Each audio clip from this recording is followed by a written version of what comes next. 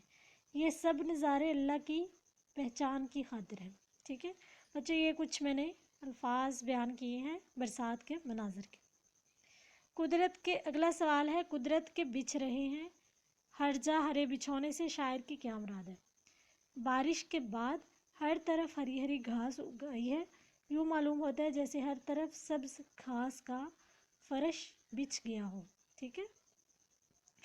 آگے سوال نمبر 4 آپ نہیں کریں گے. سوال نمبر 5 ہے مذکر اور مونس الفاظ کی نشاندہی کریں. ہوا مونس، بادل مذکر، بہار مونس، برسات مونس، سبزہ مذکر، قدرت مونس، گلزار مذکر، رنگ مذکر، تیتر مذکر، گھٹا مونس. ٹھیک ہے، میں دوبارہ بولوں گی. ہوا مونس، بادل مذکر، بہار مونس، برسات مونس، سبزہ مذکر، قدرت مونس، گلزار مذکر، رنگ مذکر، تیتر مذکر، گھٹا مونس. بچوں آگے چلیں گے اگلے پیج کی طرف جو کہ ہے 117. Page number 117. کالم الف میں دیے گئے الفاظ کو کالم بے کے متعلقہ الفاظ سے ملائیں. سبزہ لہلہاہٹ، بوندیں جمجماہٹ، بادل مست، پانی جل تھل، ہرے بچھونے، تیتر سبحان، ماہ ماہی، ابر سیاہی. بچوں کویسچن نمبر 7 ہے جس نظم کے ہر بند میں ایک ہی مصرع بار بار دہرایا جائے اسے ٹیپ کا مصرع کہتے ہیں. اس نظم میں ٹیپ کے مصرعے کی نشاندہی کریں. بچوں ہر بند کے لاسٹ پہ ایک ہی مصرع دہرایا جاتا رہا ہے، وہ ہے کیا کیا مچی ہیں یارو برسات کی بہاریں. ٹھیک ہے، تو یہ والا ٹیپ کا مصرع ہے. نظم برسات کی بہاریں کا خلاصہ تحریر کریں. تو بچوں نظم برسات کی بہاریں کا خلاصہ ہے معروف عوامی شاعر اور شاعر فطرت نذیر اکبر آبادی موسم برسات کی بہاروں کا تذکرہ کرتے ہوئے کہتے ہیں کہ برسات کی آمد کے ساتھ ہر طرف بہار اور سبزے کی حکمرانی ہو جاتی ہے. بوندیں برس رہی ہوتی ہیں، بادل مچل رہے ہوتے ہیں اور جھڑیاں دھومیں مچا رہی ہوتی ہیں. ہر طرف خشکی اور تری پانی کا منظر دکھائی دیتا ہے. جس طرف بھی نظر اٹھتی ہے جنگل بیابان اور چراگاہیں سرسبز نظر آتی ہیں، کھیت لہلہا رہے ہوتے ہیں. چاند اور آبی مخلوق مچھلی بھی اللہ کی رحمت سے فیضیاب ہو رہے ہیں. یہ سب رنگ اللہ کی پہچان قرار پاتے ہیں.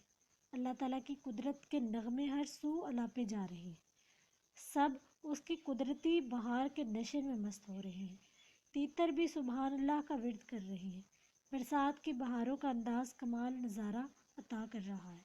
ٹھیک ہے، تو بچوں آگے الفاظ ہیں جن کو جملوں میں استعمال کرنا ہے، ہم ان کے معنی کریں گے. بچوں لہلہاہٹ جھومنا، لہلہانا